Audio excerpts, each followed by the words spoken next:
মার্কিন যুক্তরাষ্ট্রের নির্বাচন ঘিরে বিশ্বের অন্যান্য দেশের মতো বাংলাদেশেরও ছিল একটু আলাদা আগ্রহ। টানটান উত্তেজনার মধ্য দিয়ে শেষ হয় নির্বাচন। অবশেষে নতুন রাষ্ট্রপতি হিসেবে দ্বিতীয়বারের মতো শপথ নেন ডোনাল্ড ট্রাম্প। মার্কিন যুক্তরাষ্ট্রে সরকার পরিবর্তনে কোনো প্রভাব পড়তে পারে বাংলাদেশের রাজনৈতিক প্রেক্ষাপটে, এমন প্রশ্ন ছিল এই আন্তর্জাতিক সম্পর্ক বিশেষজ্ঞের কাছে। ডোনাল্ড ট্রাম্পের টুইটের মধ্যেই প্রকাশ পেয়েছে, দুটো টুইট করেছে সে বাংলাদেশকে নিয়ে, একটা নির্বাচনের আগে, তাদের নির্বাচনের আগে, এবং একটা তাদের নির্বাচনের পরে। এবং দুটো টুইট বিশ্লেষণ করলে দেখা যাচ্ছে যে সংখ্যালঘুদের উপরে একটা নজর আগেও ছিল, এবং এবারও দুটো টুইটের মধ্যেই এই সংখ্যালঘুদের নিয়ে তাদের একটা অ্যাটেনশন, বিশেষ করে তার একটা অ্যাটেনশন ছিল। ট্রাম্প সরকার আশায় বাংলাদেশের অন্তর্বর্তী সরকারের ক্ষেত্রে মার্কিন কৌশল কি পরিবর্তন হতে পারে? কি বলছেন অধ্যাপক ডক্টর ইমতিয়াজ আহমেদ?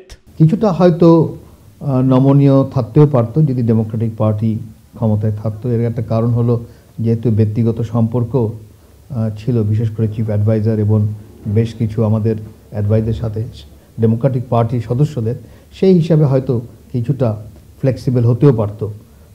তাও বলে রাখি যে তারাও কিন্তু বলতে গেলে তাদের নির্বাচনের আগে থেকে কিন্তু আমাদের নির্বাচনের ব্যাপারেও কিন্তু কথা বলা শুরু করেছিল ডেমোক্রেটিক পলিসি মেকার্সরা।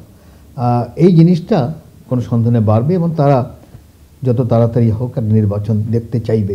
যেহেতু ভারতের সাথে বড় একটা সম্পর্ক করতে চাইবে, সেই হিসাবে যেই অ্যাটেনশনটা হয়তো ডেমোক্রেটিক পার্টির সরকার দিয়েছিল, সেই অ্যাটেনশনটা নাও থাকতে পারে। তবে সকল দলের অংশগ্রহণে গণতান্ত্রিক পদ্ধতিতে নির্বাচনের মধ্য দিয়ে রাজনৈতিক সরকার আসবে, এ বিষয়ে একমত সব দেশের কূটনীতিকরা।